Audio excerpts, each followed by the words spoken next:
Welcome, everybody, to Berkeley Unlocked Songwriting in Spanish. All right. Sorry for interrupting the music so brutally. Always hurts a little bit. But yeah, welcome to everybody joining us from all over. My name is Daniel Abusian. I'm the Associate Director of Berkeley Global Initiatives. I'm joined today by my beautiful colleagues that you see on screen. Fernando Chavez, Associate Director and Co-Founder of Berkeley Global Partner Rec Musica, and Javier Limon, who's the Artistic Director of the Mediterranean Music Institute.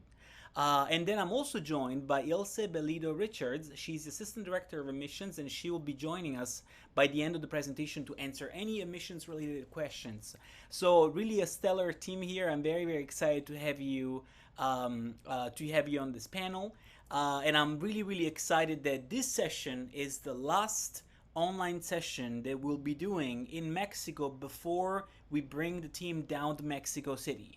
So this is very, very exciting. We're going to be talking a little bit more about this by the end of the presentation. But for those of you who are in the room, please mark your calendar. On February 5th, we'll be leaving from Boston and Miami to come down to Mexico City and deliver a number of events at Berkeley Global Partner Rec Musica that will include an alumni event, they will be hosting at Rec Musica. They will include also master classes and clinics. They will be hosting at Foral and Inn on February 8th. And then, of course, auditions and interview that will happen on the 9th and the 10th. So if you're looking to auditions at Berkeley and you're in Mexico or in Mexico City, this is your opportunity to now apply and meet the team in person. And if you have friends who are just into music and want to check out the free master classes that we'll be having at Foral and Inn on February 8th, feel free to sign up. I'll share sign up information later. How are you guys doing, Fernando and Javier? How's everything?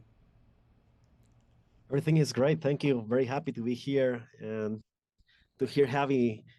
He has a lot to say in music, so I'm very happy to be here and have him talking. Yeah, Javi, we're delighted to have you on the session. Everybody, I'm gonna pass the baton now to Javier Limon, who's gonna walk you through the content of today's sessions, which is songwriting in Spanish. Thank you so much for doing this, Javi. I'm gonna close my screen. So if you have anything that you like to share later, like please feel free. All right. Perfect. Thank you. Thank you, Daniel. First of all, welcome everyone. I want to thank, of course, Berkeley, Damian Brackett, Daniel, all the team, because they're doing an amazing job with all these clinics around the world. It's a very new way of connecting people and learning music. So I'm super proud of being part of these initiatives. As well, I want to thank Fernando and all his team from REC. We've been friends forever now, and Sebastian, of course, and I'm super happy of doing this and coming back again in 10 days to Mexico. The 6th, the 7th, the 8th, the 9th, all those days will be there. The 10th of February, and yeah, I really feel like I'll talk a little bit now about it in Spanish, but I really feel like music in Spanish is getting really big, really big. We did the Latin Grammys in November last year. It's 2 months ago. We were there in Spain, and we all industry feels that our music in Spanish is really becoming a huge new market, very, very important, and is going to be determinant in the next few years or decades for sure. So this bridge that we create between the Mediterranean cultures, that the pillars of the music and all the Latin the Latin countries, that are part of our region, is a very important bridge, and I feel like we've been doing this for 10 years already, and so I don't know how old is Rec Academy, Fernando? How old is it? It's 10 years old. Cool. So the same than the Mediterranean Music Institute. So I think that, yeah, around 10 years ago, everything started moving in the Latin industry, and I think we were there. So I'm super excited about it. So guys, welcome everyone. I'm going to change to Spanish now. But if you wanted to ask anything in English, I really need to speak in Spanish because to talk about, I don't know, sonetos, décimas, and all this it's important to do it in Spanish. Así que bienvenidos a esta sesión de songwriting en español. Esta es la única clase que yo sepa que se da en Berklee, en Boston, en español íntegramente. Y en los 75, 80 años de existencia de la universidad. Así que hemos desarrollado algunas ideas durante estos años que yo creo que han ido muy bien y han funcionado bien. Y bueno, la vamos a compartir un poco para que tengáis las herramientas que quizá os pueden venir bien para escribir una canción, que es de lo que se trata, ¿no? Entonces primero voy a hacer una pequeña reflexión sobre los estilos musicales, y además, yo no sé cuánta gente de la que hay aquí es de México, pero bueno, como vamos a ir a México, no es que me quiera focalizar en México, pero quiero que seáis conscientes de que todos somos conscientes de que hay una nueva wave de música mexicana, brutal, que ya balancea, incluso hace palidecer a otras músicas que estaban mandando mucho, como el reggaetón, etcétera, y que, bueno, no solo Peso Pluma, sino que Latin Mafia, gente muy nueva que está ahí reventando, bueno, pues os están abriendo una ventana y una puerta a vuestro nuevo camino como joven talento y como talento emergente, ¿no? Primero quiero hacer una pequeña reflexión sobre el tema de las canciones, ¿no?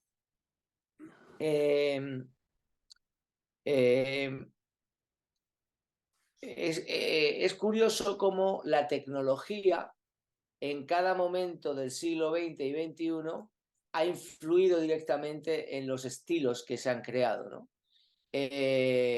Hasta el principio del siglo XX la música era todo escrita, no había música grabada, ¿no?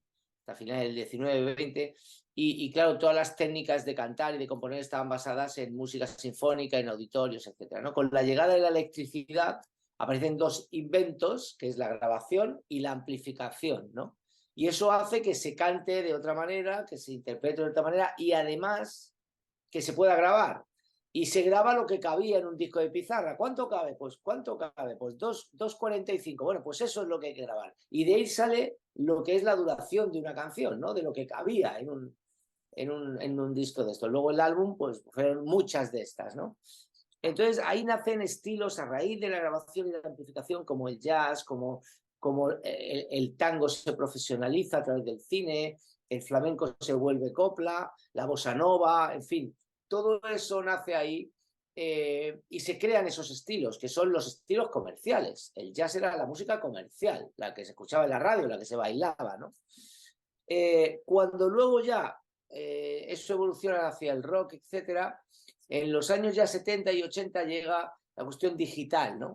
Un montón de nuevos sonidos, de nuevas maneras de hacer música, y entonces descubre una segunda revolución con todo el tema digital y los aparatos digitales y la grabación en CD, y nacen el pop, se consolida el hip hop, el dance, unos nuevos estilos. Entonces la música comercial deja de ser ya el rock, el jazz y todo esto, y entran nuevos sonidos, ¿vale? Nueva manera de hacer música, que durante décadas se han considerado los estilos mainstream, los estilos pop.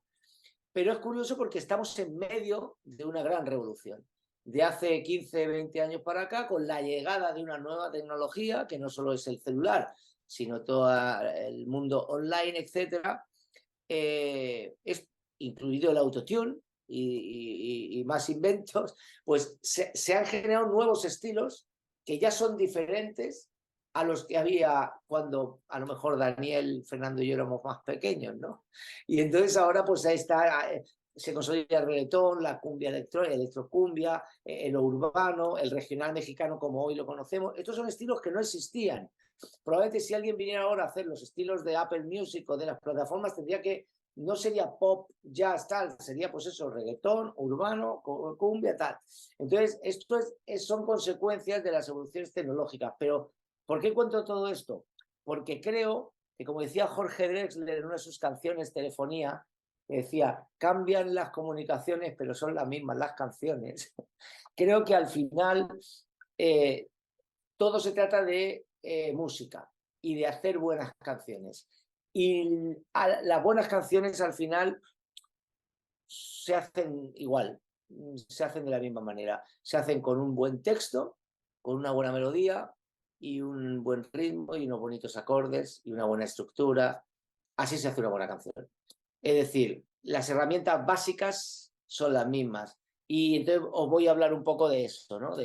Yo acabo de producir, por ejemplo, para Bershka, para una compañía muy importante que está precisamente creando una plataforma de talento emergente, a Jay Noah, ¿no? Pues Jay Noah es una chica rapera dominicana de 18 años, número 4 en la Rolling Stone como nuevas promesas, ha estado nominada con Bad Bunny en los últimos Latin Grammy, o sea, súper top, de Sony Centroamérica. Bueno, pues esta chica tiene 18 años y yo con ella lo que he hecho en Miami es básicamente tratarla igual que si fuera Paco Lucía o Alejandro Sanz. Al final es lo mismo y nos hemos entendido, aunque yo soy mucho mayor que ella, porque de hecho soy mayor que su madre, porque, porque, porque al final son palabras, son tal. Otra reflexión que quiero hacer antes de hablar de las letras, que es algo que he aprendido en estos años en las clases de songwriting, es que el español, que es el idioma que todos hablamos, cada vez más se va dividiendo y separando en sus, no solo acentos, sino incluso en sus vocabularios. Y es curioso porque el español de Puerto Rico, el de México, el de Colombia, el de Argentina, está cada vez más separado, cosa que es muy bueno, porque antiguamente el latín también se separó luego en francés, español, portugués, etcétera, ¿no? Entonces es muy bonito porque, por ejemplo, a veces dando clase a algún alumno puertorriqueño, yo he escrito con él a lo mejor una letra en mi vocabulario y al final me dice, bueno, vale, pero ahora déjame que yo la escriba con mis palabras porque en mi país no se habla como tú estás hablando. Entonces, es bonito esto, ¿no? Que todos tengamos en cuenta que en nuestra raíz está la manera de diferenciarnos de los demás y que realmente esas palabras que os parecen muy vuestras y tal son las que hacen que vuestra manera de escribir sea diferente, ¿no? Yo creo que eso los boricuas, los puertorriqueños lo han entendido muy bien y los mexicanos ahora también lo están entendiendo muy bien, ¿no? Yo creo que hay que usar palabras nuestras cada vez más. En mi caso, flamencas, andaluzas, pero en los vuestros cada uno tiene muchas palabras que a lo mejor no se entienden en otros países, pero precisamente eso es lo que le hace atractivo. De hecho, Rosalía, que es un gran referente ahora, directamente se las inventa para que no haya duda de que son originales, ¿no? Bueno, vamos a empezar primero hablando un poco de los textos, si os parece bien. Aunque sea una cosa un poco obvia, yo defiendo mucho el octosílabo y el aprendizaje del octosílabo y de la métrica y de la rima a la hora de escribir letras. Creo que hay varias maneras de escribir canciones, bueno, muchas probablemente. Hay gente que escribe una letra y luego le pone música, gente que escribe una melodía y luego le pone la letra, gente que lo hace a la vez, gente que pone un beat, improvisa melodías con unos acordes y luego selecciona lo que le gusta y a eso le pone texto. Pero a mí me gustaría hoy proponeros la idea de partir de la letra, ¿no? Del texto como punto de partida para una canción, porque creo que además cada vez más las letras tienen importancia, ¿no? El octosílabo es el verso más común que hay en la poesía en español y en las letras de canciones, y es por algo, y es porque tiene una rítmica que no está basada solamente en contar las sílabas, sino en las posibles subdivisiones que un verso puede tener, ¿no? Un verso octosílabo. Octosílabo, como sabéis, puede tener 7, 8 o 9 sílabas dependiendo de dónde acabe la acentuación. Es decir, si se acentúa en la última sílaba debe tener 7 sílabas, si se acentúa en la penúltima debe tener 8, y si es esdrújula y se acentúa en la antepenúltima debe tener 9. La cuestión es que el acento debe caer siempre, el de la última palabra, en la séptima sílaba, ¿no? Aunque se llamen octosílabos, ¿no? Entonces, si os fijáis bien, un verso octosílabo tú lo puedes dividir en, por ejemplo, 3, 3 y 2. Tú puedes hacer taca, ta, taca, ta, taca, ¿no? Taca, ta, taca, ta, taca. Eso es un taca, ta, taca, ta, taca. O puedes hacer 3, 3 y 1, acentuando el último. Taca, ta, taca, ta, taca. O 4 de 2. Taca, taca, taca, taca. O 3 de 3. Taca, ta, taca, ta, taca. Si os paráis, mira, he apuntado estas 4 subdivisiones o repartos, ¿no?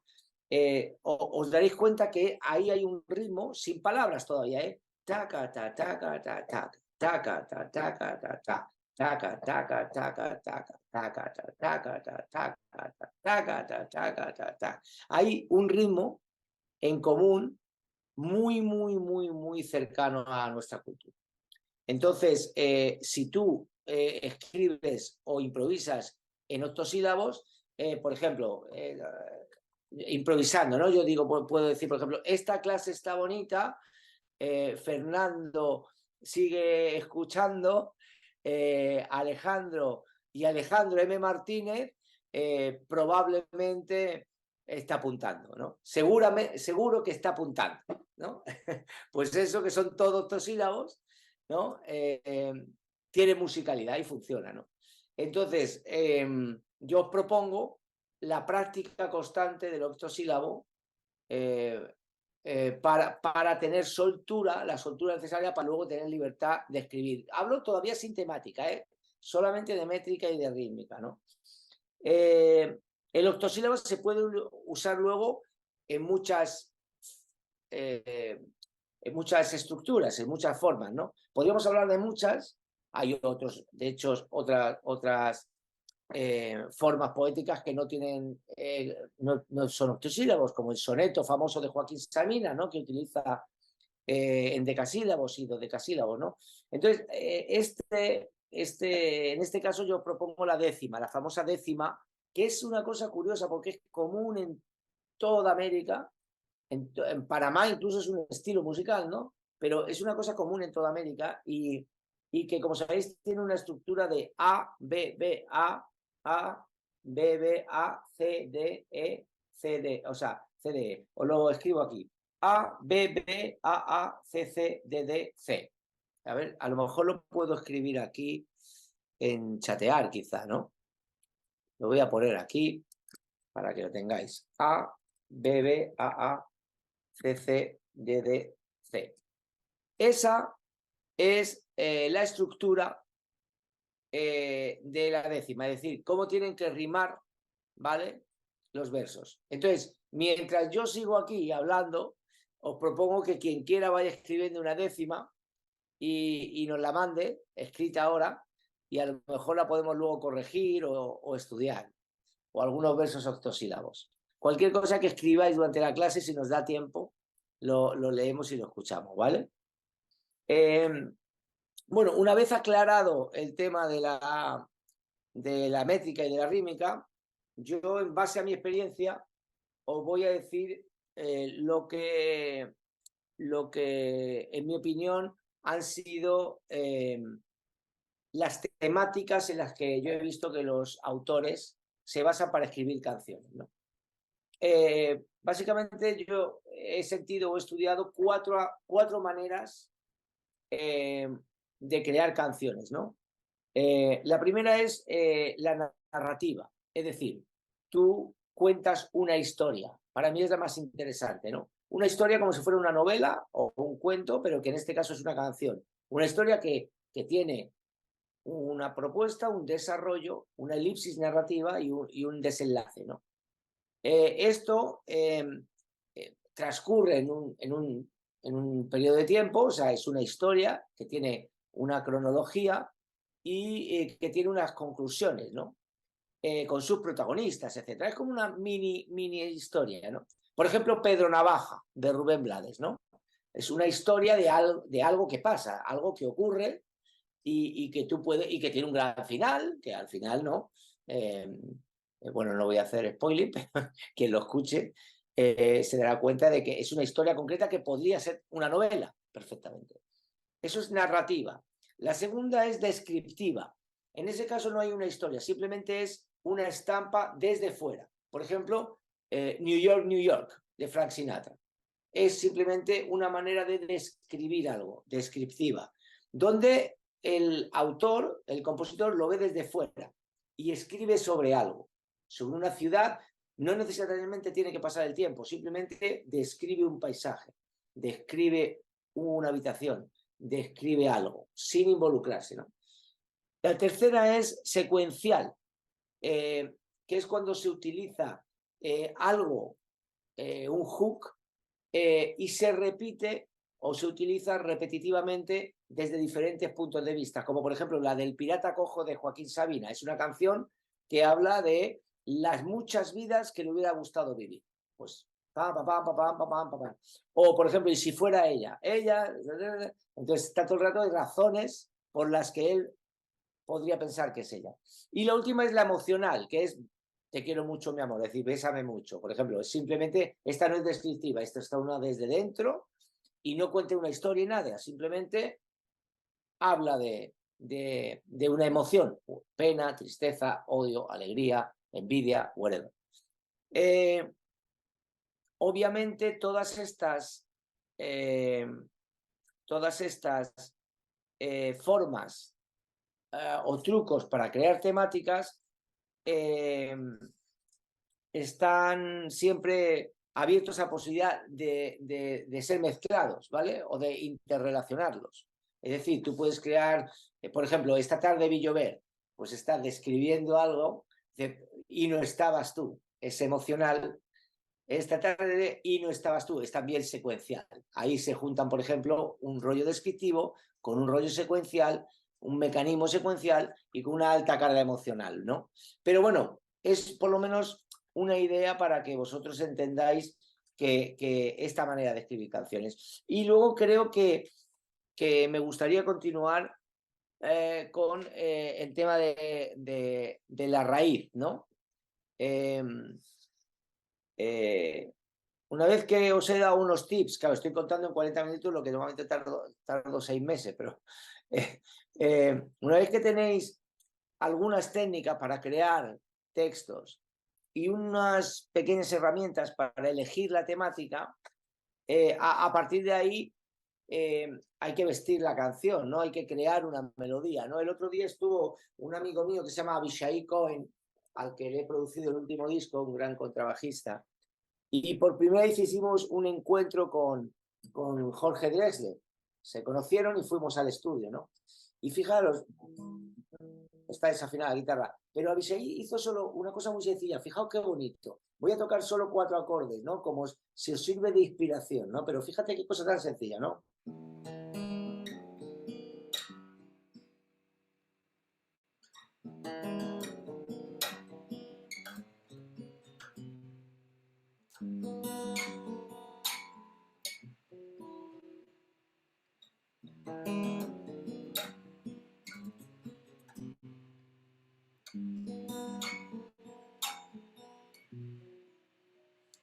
Pues, yo creo que hoy en día hay que ir buscando cositas así, ¿no? Como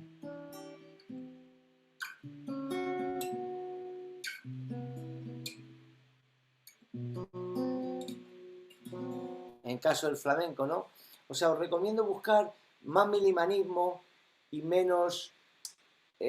¿Por qué? Porque yo escucho las canciones de Billie Eilish, de Zetangana, de Silvana Estrada, de Natalia Lafourcade, de Mon Laferte, de gente que está ahora mismo pegada y veo que cada vez evitan utilizar tanta tanta armonía en el sentido de tanta información, ¿no?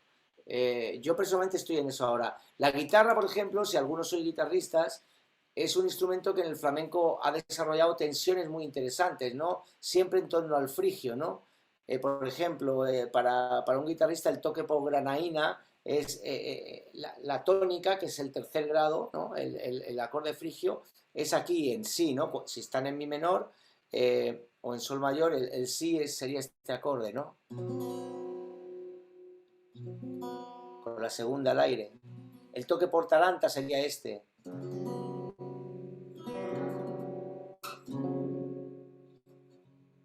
El toque por minera sería este, el la bemol frigio.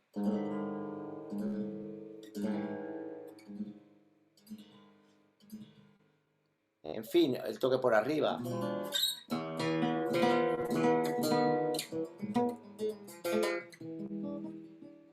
Entonces, lo que quiero decir es que estos acordes, por poner un ejemplo, son acordes muy flamencos, muy frigios, pero que a esta chica, por ejemplo, a Rosalía o a Tangana les han servido para meter su raíz en las canciones actuales, con electrónica, con pop, con nuevas sonoridades, ¿no?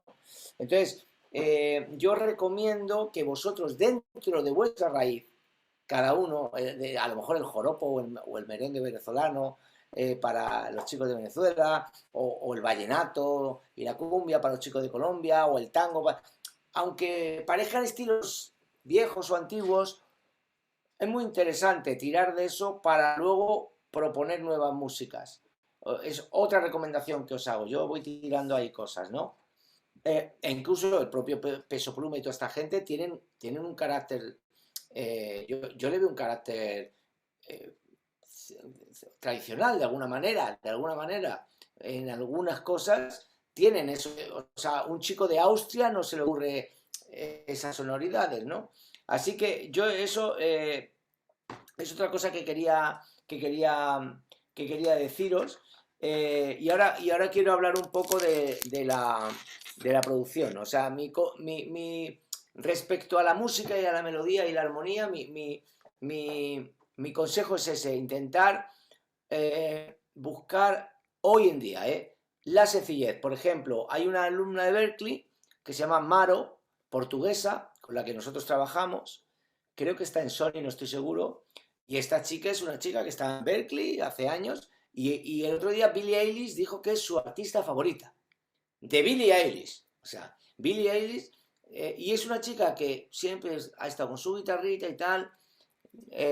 Cantando muy grave, muy sencillo. O sea, creo que hoy en día la música, para los chicos que estáis en esta clinic queriendo escribir canciones, va por ahí.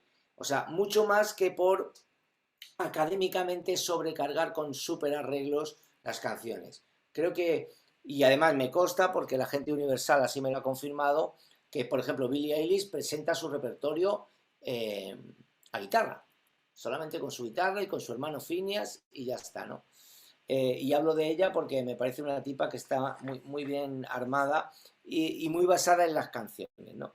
Ahora me gustaría un poco hablar del tema de la producción como parte del songwriting, porque hoy en día, y como sabéis, y esto en la REC también lo tengo muy claro, no se diferencia ya tanto el songwriter del productor.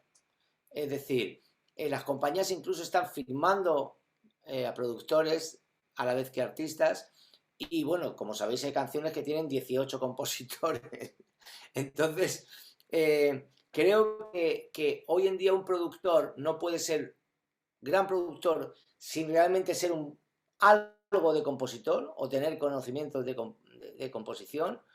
Y al revés, creo que aunque yo esté proponiendo minimalismo y sencillez, vosotros como compositores tenéis que tener conocimiento de producción. Tenéis que tenerlo porque la música que hoy en día se hace está muy influenciada por lo que luego la producción influye en las composiciones, ¿no? Muy influenciada. Entonces, creo que, en mi opinión, voy a dar unos ejemplos de lo que para mí es, por ejemplo, mi cadena de de sonido, mi cadena tecnológica con la que yo he trabajado, que es con lo que yo he creado mi sonido, que es el objetivo de esto, crear vuestro sonido, ¿no?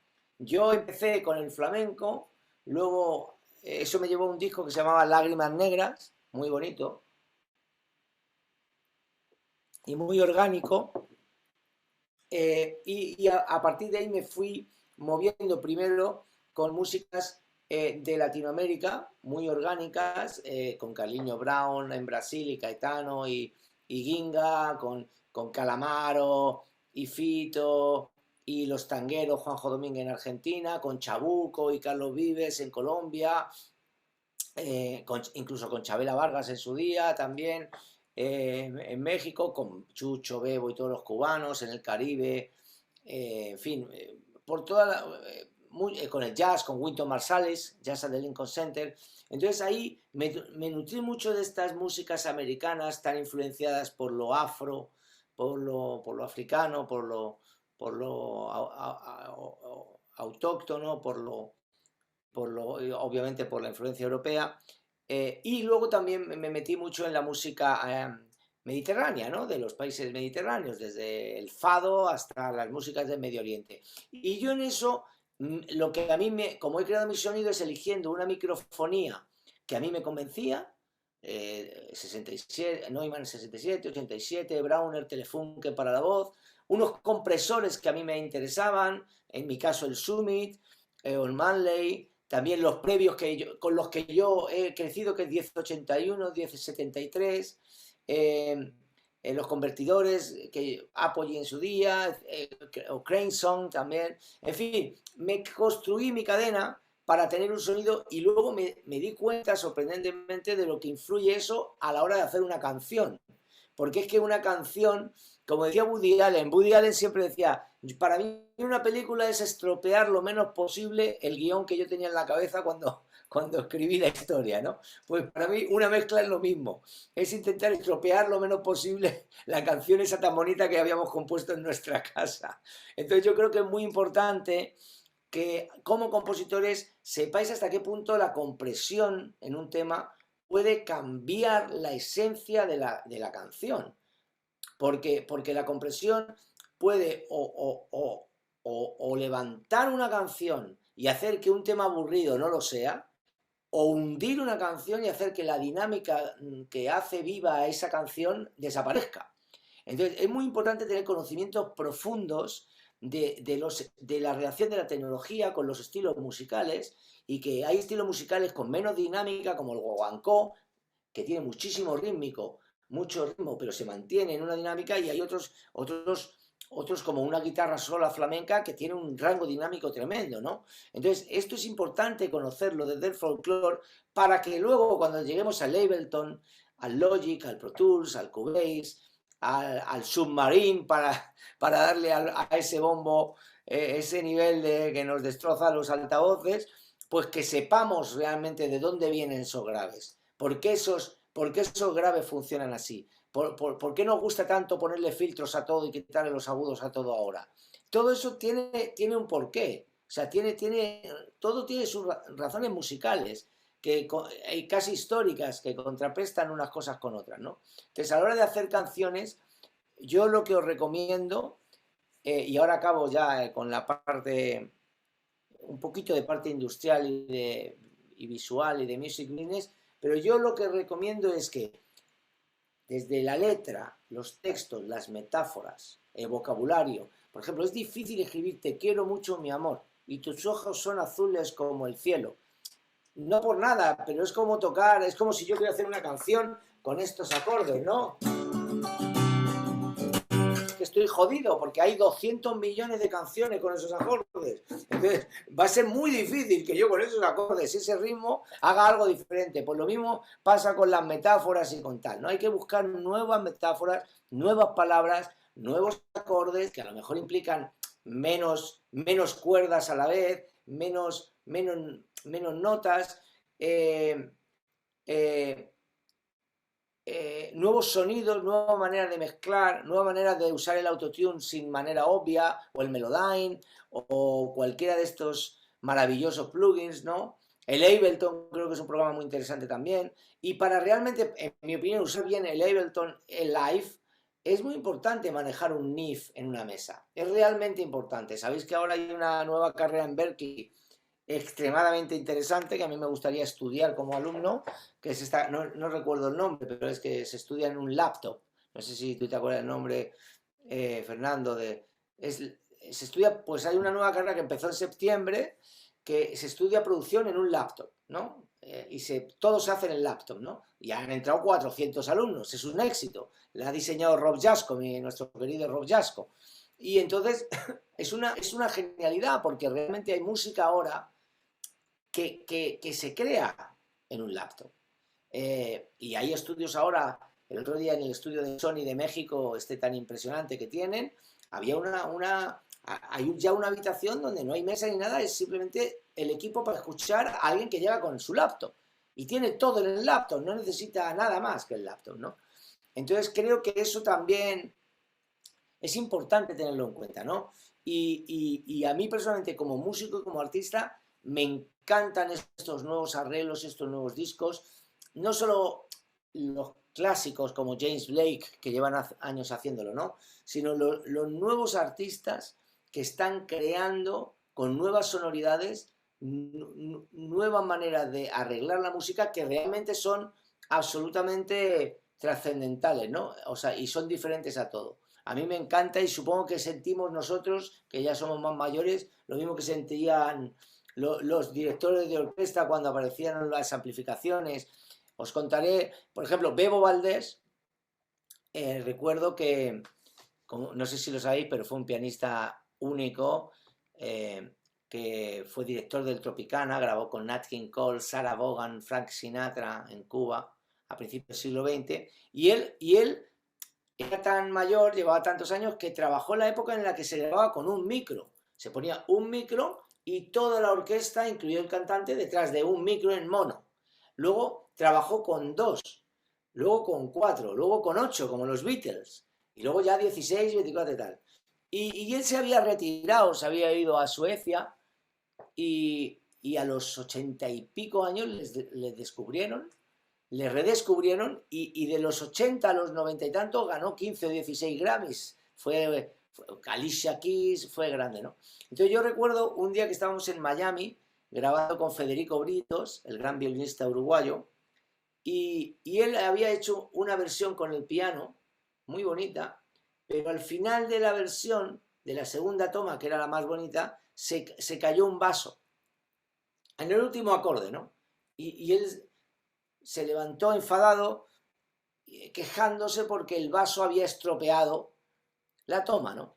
Entonces yo cogí y digo, bueno, Bebo, no pasa nada porque esto lo arreglo yo, porque tengo ese final de la otra toma, lo pongo ahí y ya está. Y él primero me mira como si yo fuera el demonio, como diciendo, ¿de qué estás hablando? ¿Cómo vas a coger de otro lado y tal? Y entonces luego vio que lo hice y lo puse, y el tipo entonces pasó de mirarme como al demonio, como si fuera la Virgen María y que había hecho un milagro, ¿no?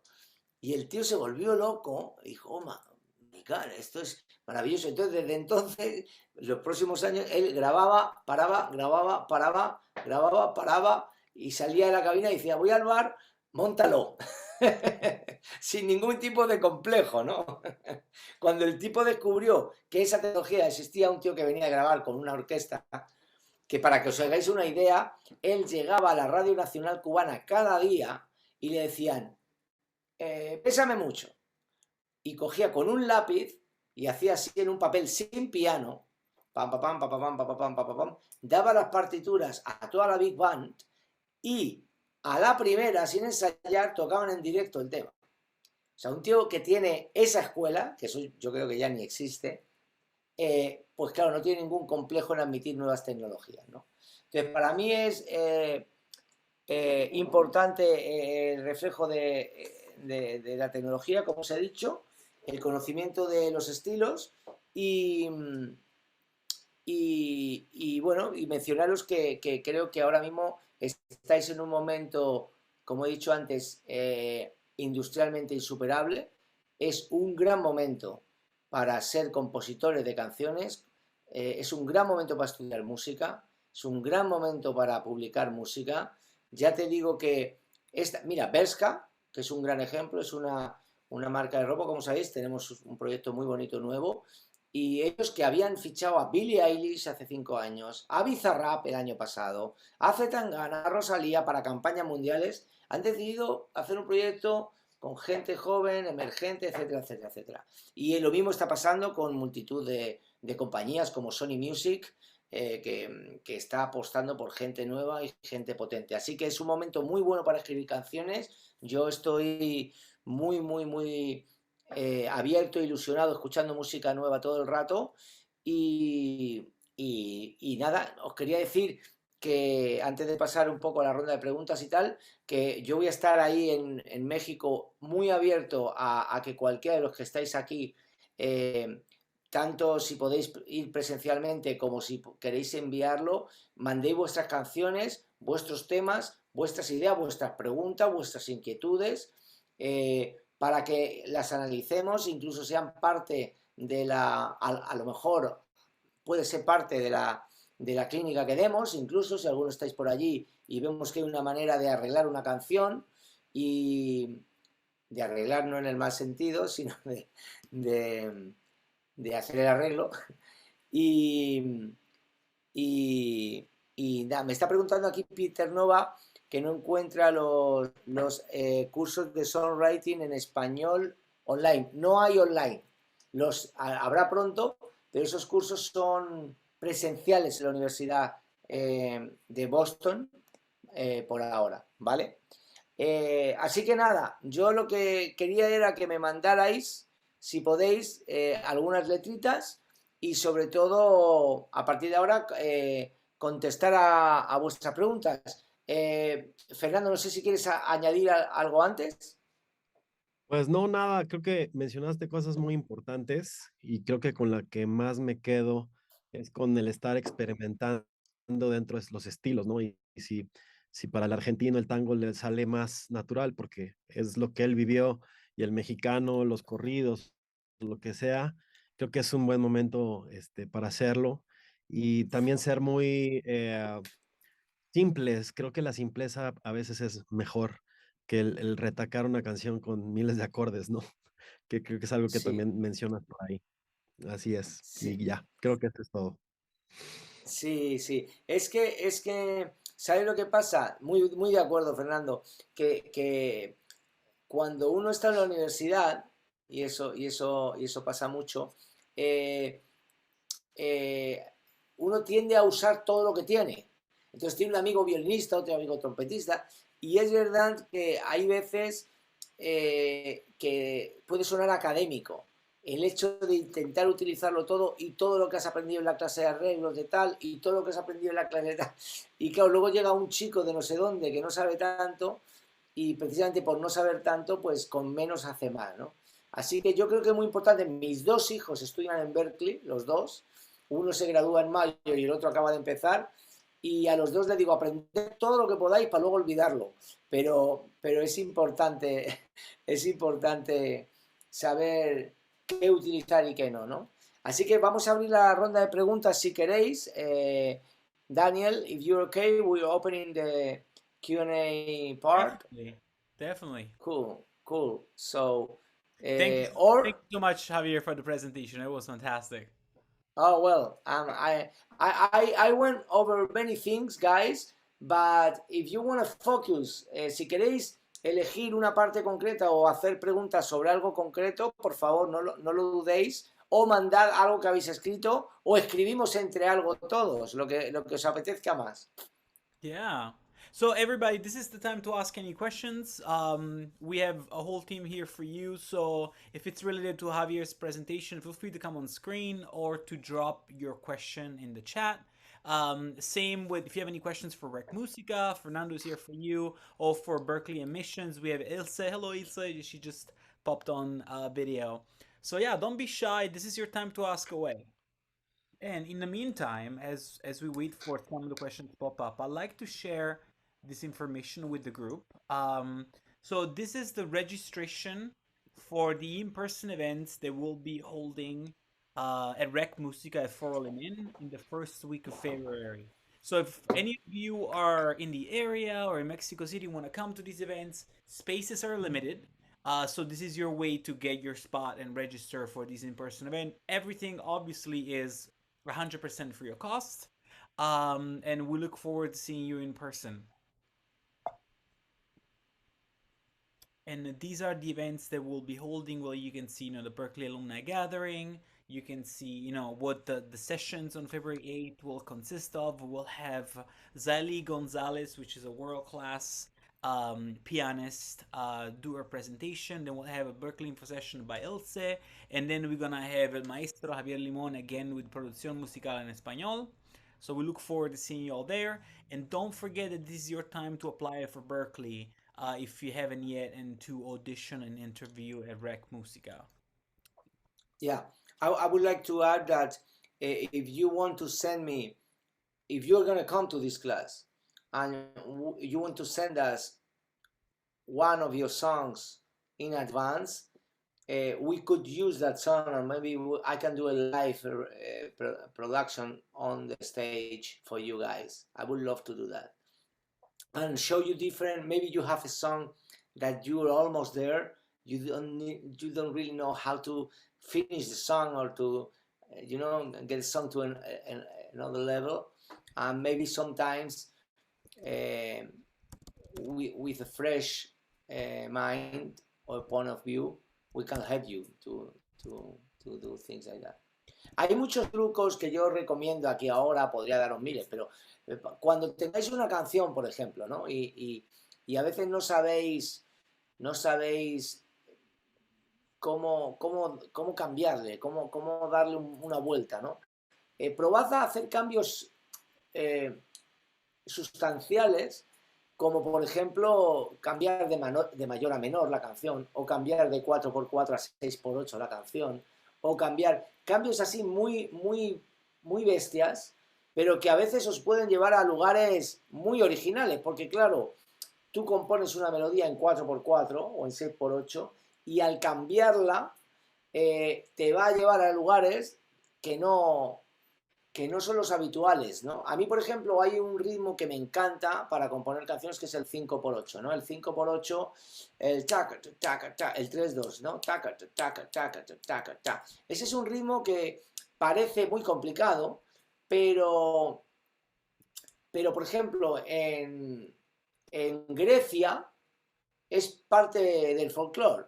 Y bueno, y el merengue venezolano es un 5 también, ¿no? Luego en África también hay culturas que lo tienen interiorizado. No es un ritmo solo como para frikis del jazz. O sea, el 5x8, taca, taca, taca, taca, taca, es un ritmo muy popular en muchas culturas.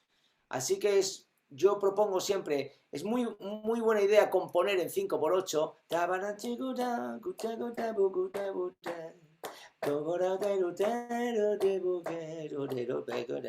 Porque luego esas melodías pasadas a un 4x4, si quieres hacer algo un poquito más sencillo, son muy originales.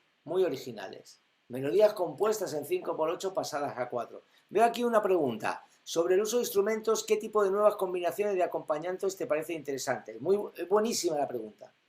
Buenísima. Vamos a ver. La música siempre está basada en la misma esencia armónica. Es decir, hay 4 voces que desde que aparece la polifonía, con Tomás Luis de Victoria y Palestrina, después del canto gregoriano, se entiende que con 4 voces es con lo que tú creas todas las tensiones necesarias para crear la mayoría de los colores necesarios, ¿no? Eso luego en las cuerdas, pues son 4 voces, que es contrabajo, cello, viola y violín. En los metales, pues son tuba, trombón, saxos, etcétera, ¿no? En las maderas, pues es cono francés, fagot, oboe, corno inglés y flauta travesera. Es decir, son 4 secciones que cubren el registro que más o menos el oído humano entiende, ¿no? Eso a nivel armónico. Y luego a nivel rítmico, lo mismo con los graves, los medios y los agudos. Es decir, hay unos graves que marcan ya sea el bombo de la batería o el cajón en el flamenco o el djembe o en la batucada el zurdo, lo que sea, que marcan la base del ritmo. Hay una parte media que hace la contestación a esa base, que puede ser el snare o las palmas en el flamenco, lo que sea, y luego hay percusión menor, que puede ser el hi-hat o puede ser lo que sea, que marca la subdivisión, ¿no? de ese patrón rítmico, ¿no? Esas dos cosas, que son, digamos, estándares para todo, ya que tú preguntas sobre nuevas combinaciones, es lo que yo tendría en la cabeza a la hora de crear nuevas combinaciones. Porque claro, yo te podría decir, pues haz una banda con 3 maracas y esta taza haciendo así. No, pues ya es una nueva combinación, pero probablemente es una gran tontería, porque no cumple esta estructura básica tan natural y tan bonita, ¿no? Que la cumple un sencillo trío de jazz clásico. O sea, el trío de Bill Evans, su piano, Scott LaFaro y un buen batería, cumple todo esto que yo he dicho, de las 4, el piano tiene su parte, tal. Entonces, lo que yo te propongo siempre es que las nuevas combinaciones intenten tener estos aspectos cubiertos, ¿no? Que haya un buen instrumento armónico siempre, aunque sea un órgano de iglesia, da igual, aunque sea un coro, aunque sea un guitarrista, un buen instrumento armónico, un buen bajista, que hoy en día me parece el instrumento más importante en una producción, el bajo, mi opinión, ahora explico por qué, y luego una buena parte rítmica, que puede ser desde electrónica hasta una batucada, hasta unas palmas, hasta nada, porque a todos nos vuelve loco luego los discos de Charlie Hayden con Pat Metheny, que no tienen percusión y sin embargo tienen mucho ritmo. Entonces, en mi opinión, ¿por qué digo lo del bajo? Porque creo que por el peso que está cogiendo los graves en la música actual, pero los graves, quiero decir, los graves de un JBL, de un altavoz, quiero decir, los graves de estos cascos. Estos cascos, que son unos Sony muy baratos, tienen unos graves increíbles. O los nuevos, estos de Apple que han salido, ¿no? O sea, los graves están cogiendo mucho peso específico en la sonoridad actual. Mucho peso específico. Entonces creo que el bajista, que es el que realmente tiene el conocimiento de cómo unir el ritmo con la armonía, es muy importante. Por eso a mí me encanta mucho, hoy en día es una cuestión muy personal, que los arreglos partan de la línea del bajo. Que, escuchadme, esto dentro de 5 años negaré haberlo dicho y diré, no, los arreglos tienen que partir de un violinista siempre. Pero hoy en día, para mí, yo os diré que los discos de Nella que hice, que ganó Latin Grammy Best New Artist, o los discos, muchos discos, incluso el último de Alejandro Sanz que hicimos, muchos de ellos han estado basados en una línea de bajo interesante, como Anderson .Paak, ese tipo de música, el PJ Morton, que estuvo en Berkeley el otro día. Creo que es muy interesante, una vez que tienes la canción, buscar una buena línea de bajo sobre la que construir el arreglo. Yo personalmente hoy en día, las combinaciones que partan a partir de ahí, las veo muy interesantes. Right. Any other question? Comentaba que podíamos enviar canciones, bueno, para que las escuchara. ¿Dónde se puede hacer eso o dónde? Sí, yo decía para escucharlas, ¿tú vas a venir a la clinic? Puede ser, aún no estoy segura. Bueno, pues mirad, cualquiera que quiera, tú me puedes enviar la canción. I'm gonna talk in English just to be sure that Daniel get it. If you want to send a song, you can send it maybe or to the chat or I can give you my email to all you guys, and please feel free to send me your music. And if you come to the clinic, I can give you my feedback in the clinic. And if not, I will answer you of course, and give you my opinion about your song. So that's my email, and you can only use it to send me music, please. And I'll be happy to listen and to give you my feedback. And if you come into the clinic, we can do something with the song, of course. Thank you, gracias. Gracias, muchas gracias a ti, Natalia.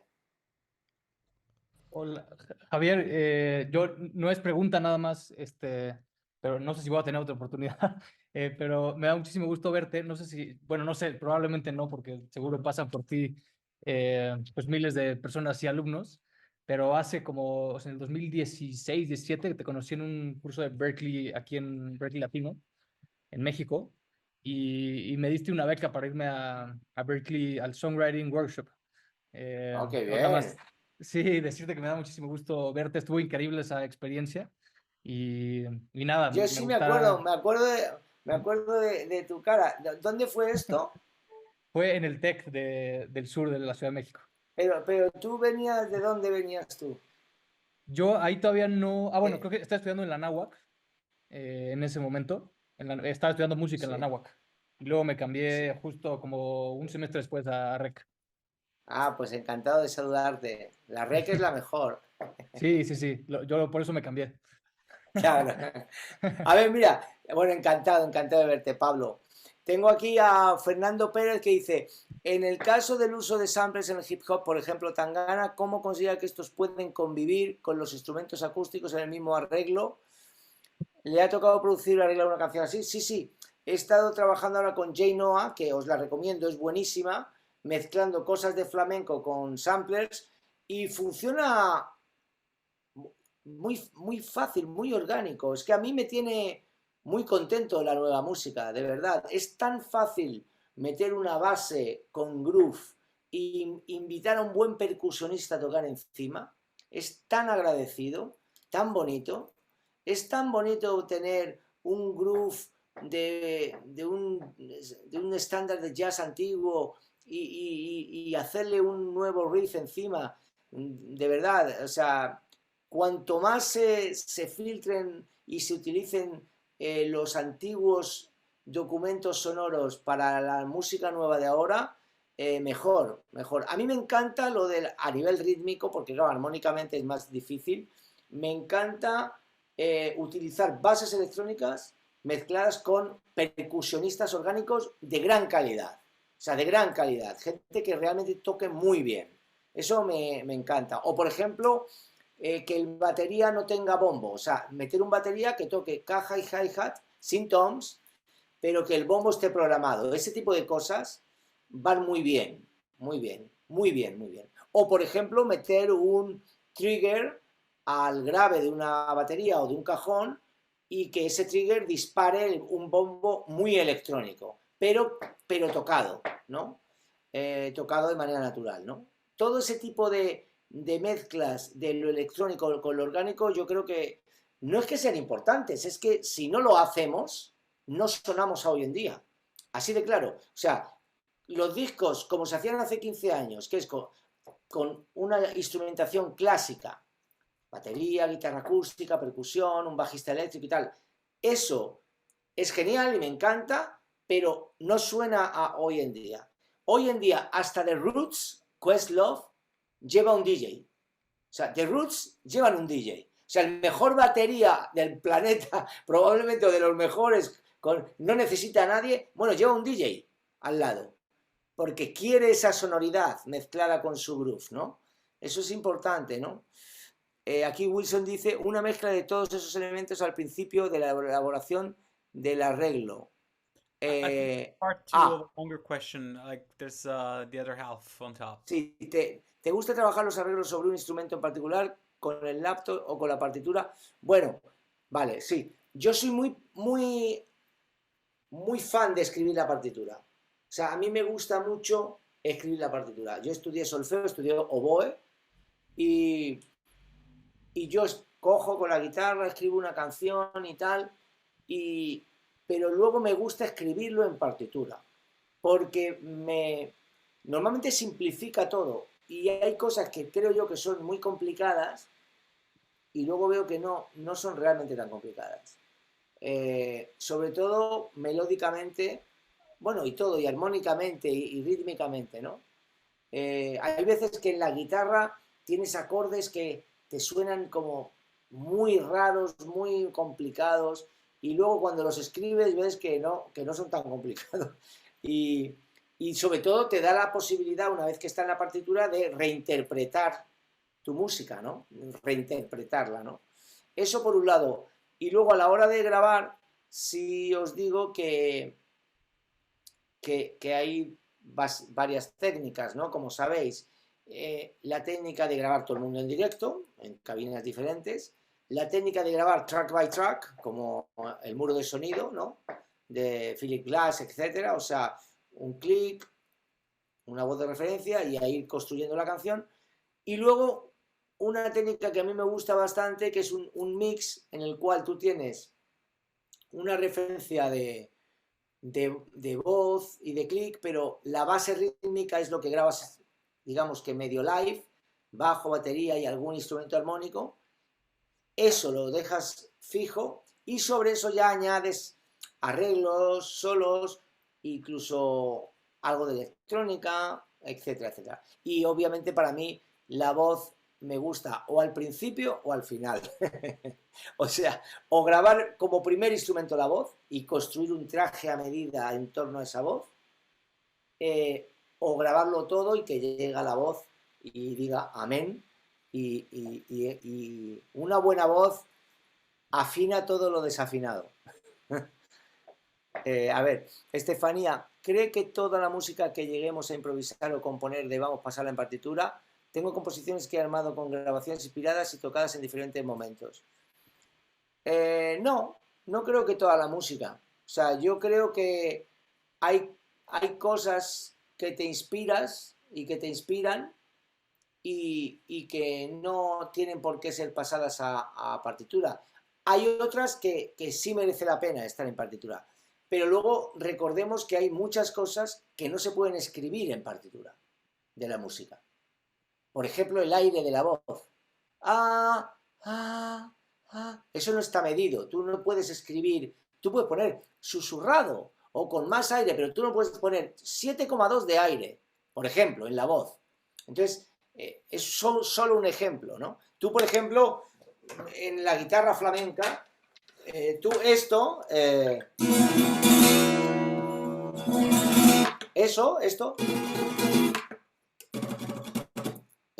tú no lo puedes realmente escribir, o sea, o esto,